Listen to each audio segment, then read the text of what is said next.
غم کے 5 پہلو ہوتے ہیں: انکار، غصہ، سمجھوتا، اداسی اور منظوری۔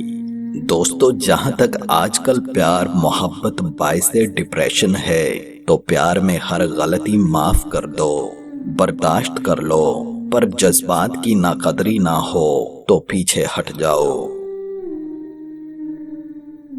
زندگی میں اگر ہم سفر چننے کا اختیار ملا تو صرف اس کی خوبصورتی پر نہ جانا، بلکہ ایک میچور انسان کا انتخاب کرنا۔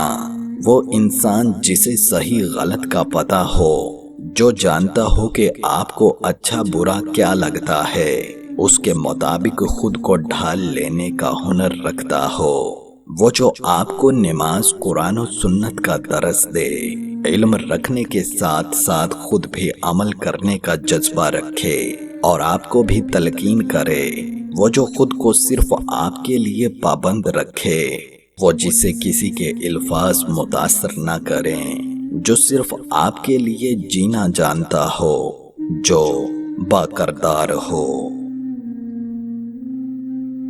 والد صاحب نے فرمایا، بیٹا کبھی کسی کی عزت سے مت کھیلنا، کہیں ایسا نہ ہو کسی کی بیٹی تمہارے احساسات کے لیے رف کاپی ہو جائے۔ ایک روز میں نے اپنے والد کی ان نصیحتوں کا جواب طنزیہ مسکراہٹ کے ساتھ اس طرح دیا کہ ان باتوں کا دور گزر گیا ہے بابا جی۔ آج کے دور کی لڑکیاں خود چل کر آتی ہیں اور وہ تو خود ایسا چاہتی ہیں۔ میرے والد نے آنکھوں میں آنکھیں ڈال کر کہا، بیٹا زلیخا بہت زیادہ ہیں، تو یوسف بن۔ جیسے ہی میں نے یہ جملہ سنا، میرے رونگٹے کھڑے ہو گئے، کینچی کی طرح چلتی زبان بند ہو گئی۔ میرے پاس کوئی جواب نہیں تھا۔ واقعی وہ حق اور سچ کہہ رہے تھے۔ ہمیشہ زلیخا زیادہ رہی ہیں اور ہیں۔ مجھے چاہیے کہ میں یوسف بنوں۔ تیرے یوسف بننے سے زلیخا بھی ہوش و حواس میں آ جائے گی۔